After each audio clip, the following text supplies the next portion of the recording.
Judge in Trump's Georgia election case says upcoming ruling on whether to disqualify DA Willis won't be based on politics. The presiding judge in former President Donald Trump's Georgia election subversion case said he will deliver his decision on the ethics allegations against District Attorney Fani Willis on Friday and that it will not be based on politics. Georgia Superior Court Judge Scott McAfee confirmed to CNN affiliate WSB on Thursday that he will issue his order on whether to remove Willis from prosecuting Trump and the remaining co-defendants on Friday, in line with a previously set self-imposed deadline. Should be out tomorrow, he told WSB. I made a promise to everybody. These kinds of orders take time to write.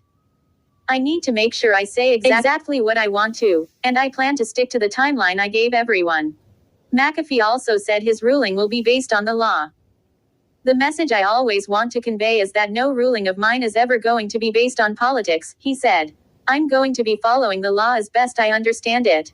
McAfee had told the court at the end of the Willis disqualification hearings that he would take at least 2 weeks to decide.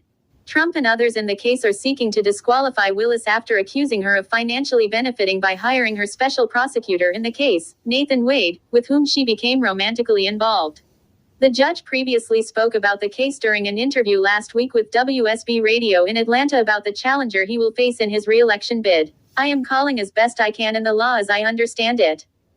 So, I still feel like I'm on track to having that done by the deadline that I put on myself, he said of the order at the time. He also spoke in that interview about how the case has personally affected him, saying he looks forward to the day he can speak with his young children about his experience presiding over the historic case. What I think about is I got 2 kids, 5 and 3. They are too young to have any idea what's going on or what I do, he said. But what I'm looking forward to one day is maybe they grow up a little bit and ask me about it, and I'm looking forward to looking them in the eye and tell them I played it straight and I did the best I could.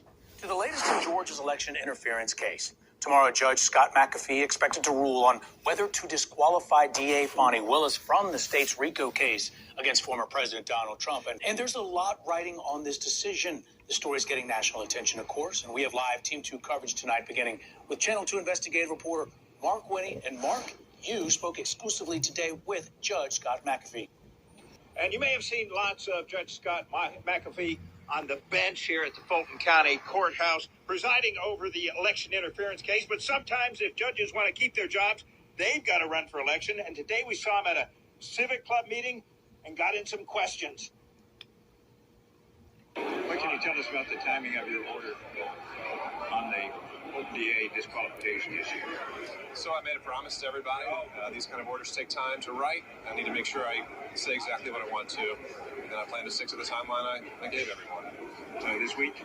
Should be out tomorrow. Brian Kemp, guest speaker at the Rotary Club of Roswell, meeting at lunchtime. But another public official had arrived separately and sat at a table near the front. Fulton County Superior Court Judge Scott McAfee, who presides over the election interference case. So the message I always want to convey is that no ruling of mine is ever going to be based on politics. I'm going to be following the law as best I understand.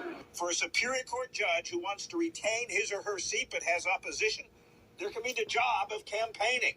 And Judge McAfee indicated that was why he was at the Rotary meeting. And then, of course, there is the job of justice, of hearing cases and making decisions. Like the one expected imminently at the time of our interview, Judge McAfee's ruling on defense efforts to disqualify the Fulton County District Attorney's Office involving allegations about a romantic relationship between DA Fani Willis and Special Prosecutor Nathan Wade. Talk about balancing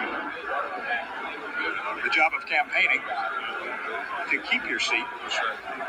And doing the job of a judge in one of the most watched cases in America. So I just focused on the job I'm doing. I'm incredibly grateful for the last year I've been able to do this. I took this job not because I wanted to score partisan political points. I didn't go looking for the spotlight. I did it because I love the law and I love giving people their day in court and being efficient about it. The judge, who spoke to us in the aftermath of the Civic Club meeting, confirmed he had told WSB Radio last week he had done a draft of his decision in the Fani Willis disqualification matter before he knew he had opposition in the race to retain the seat to which Governor Kemp appointed him last year. He says he's continued researching, he's done rewrites and fine-tuning, but the core decision remains the same. Now, it appears besides Judge McAfee, there are 2 other candidates for this post in a non-partisan race, Robert Patillo II and Tiffany Johnson. Now, as for the defense allegations in the election interference case about Fani Willis, the prosecution side would be suggested in a recent legal document, which was that application of the actual legal standard should mean the indictment should not be dismissed and the Fulton County District Attorney's Office should not be disqualified. Reporting live, Mark Winnie. That was Channel 2 Action News reporting. Now today is Friday. Today is D-Day for Fani Willis. The question is, will Judge McAfee remove her from Trump's case? Whatever decision he makes. Will not sit or rest easy with either side, whether you are a Democrat or Republican. But he said politics will not influence his decision. As you leave the page, kindly hit the like bell and subscribe to the channel if you have not done so as yet. Thank you for watching.